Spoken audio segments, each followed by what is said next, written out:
The man found gold in the desert. He immediately called his companion over. The companion walked over slowly, picked up a lighter and burned it. It was indeed a piece of gold. Without a word, the two picked up shovels and started digging. They dug for a full 3 hours. The gold block finally revealed its full shape. The two tried to lift it out, but no matter how hard they exerted themselves, the gold block remained completely motionless. So the companion drove the car over. 2 ropes broke. The gold block still didn't move. They had to pick up their spades again to dig. The sky quickly darkened. The desert at night was extremely dangerous. At the companion's suggestion, the man quickly lit a fire to drive away the beasts lying in wait. The biggest problem at the moment was how to transport the gold block out. The companion proposed that one person go find an excavator, and the other stay to guard the gold mine. The companion was familiar with this terrain, and offered to stay and guard, but the man also didn't want to leave, reasoning that he had found the gold first. After his repeated insistence, the companion had to agree. The next day, the companion counted the supplies, left only a barrel of oil in the car. The remaining food was enough to last 3 days. Then he threw the satellite phone to the man, to facilitate keeping in touch. After watching the companion leave, the man buried the gold with sand, and set up a simple tent with a tarpaulin. The first night soon came. He sat alone by the campfire eating, listening to the howls of wolves in the distance. The man couldn't help but grip the knife in his hand tightly. The next day, he was woken up by the scorching sun. The first thing he did was check the gold. By then, the firewood had just run out. The man dragged the tarpaulin and walked into the distance. Suddenly, he spotted something shining. He quickly covered the gold with stones, then slowly climbed up the hill. In front of him was the wreckage of a plane. That place was a good campsite. It could block the scorching sun during the day, and keep beasts out at night. But the only problem was that he couldn't see the gold. So he dismantled parts from the plane's body, dragged them back to the gold, then, centered on a dead tree, set up a simple shelter. From here, he could just see the gold. The man fell asleep peacefully. The scorching sun shone through the cracks. When he woke up, his forehead was already sunburned. The man's patience gradually ran out. He picked up a stone and knocked off a piece of gold. This was enough to keep him well fed and clothed. Just then, the phone rang. It was the companion calling. The other party said he had encountered some trouble on the way, and might be back a little later, telling the man to hold on for sure. Persuaded by his companion, the man decided to continue staying here.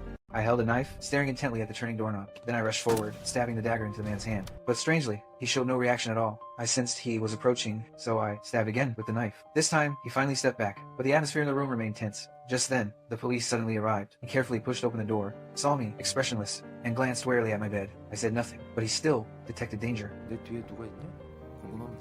He quickly held me hostage, but the killer had already left. In fact, that man and I were childhood friends. We had tortured and killed animals together since we were kids. As we grew up, our minds became more distorted. We often killed innocent people indiscriminately, and even exchanged experiences with each other. That day, I seized the opportunity, killing a passenger who got out of the car. The whole process was smooth and seamless. By the time he reacted, I had already escaped without a trace. Unfortunately, that person happened to be the police captain. The next day, the policeman went to the captain's house to celebrate his birthday. But what he saw in front of him almost made him collapse. But he couldn't find any clues at all. Before long, my childhood friend fell in love with my girlfriend. Behind my back, the two of them actually got together secretly. So I killed my girlfriend. Unexpectedly, my childhood friend held a grudge against me because of this. He reported me anonymously and shifted all the crimes we had committed together onto me alone. Due to the lack of direct evidence, I was only sentenced to 15 years in prison. The unfair verdict made the victim's family lose control on the spot. Cries filled the room, but I felt nothing in my heart. Just as I was about to be taken away, that policeman rushed up. He grabbed my collar, saying he would never let me go. Then he punched me hard. The solemn court immediately descended into chaos. Everyone swarmed forward, tearing at me frantically. Only a little girl stood quietly in place. 15 years passed, and I was released after serving my sentence.